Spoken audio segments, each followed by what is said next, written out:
नमस्ते प्रणाम।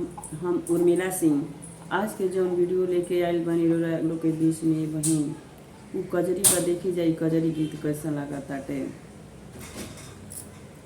हरी हरी सावन में सावरिया चलली नई हरे हरी हरी हरी सावन में सावरिया जली नई हरवाए हरी हमरो ससुर के कलकत्ता के नौकरिया हो रमा।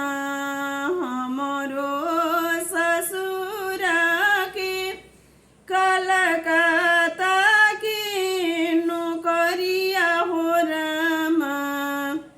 कि हरी हरी सड़िया भेजवा सुए कड़ी बाद पेन्हत निक लागे हरी। कि हरी हरी सड़िया भेजवा सुए कड़ी बा पेन्हत निक लागे हरी।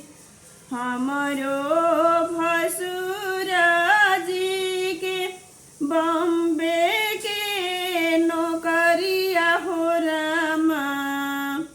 हमरो भसुर जी के बम्बे के नौकरिया हो रमा।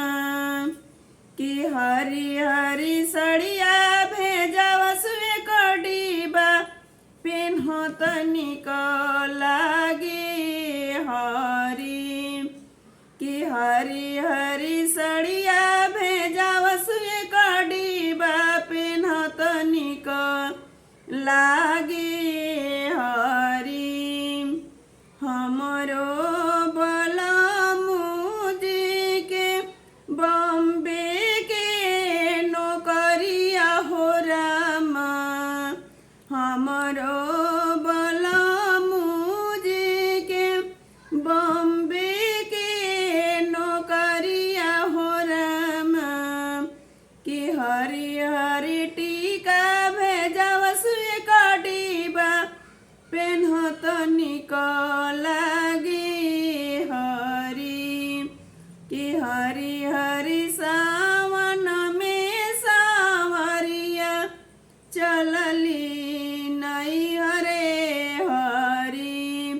कि हरी हरी सा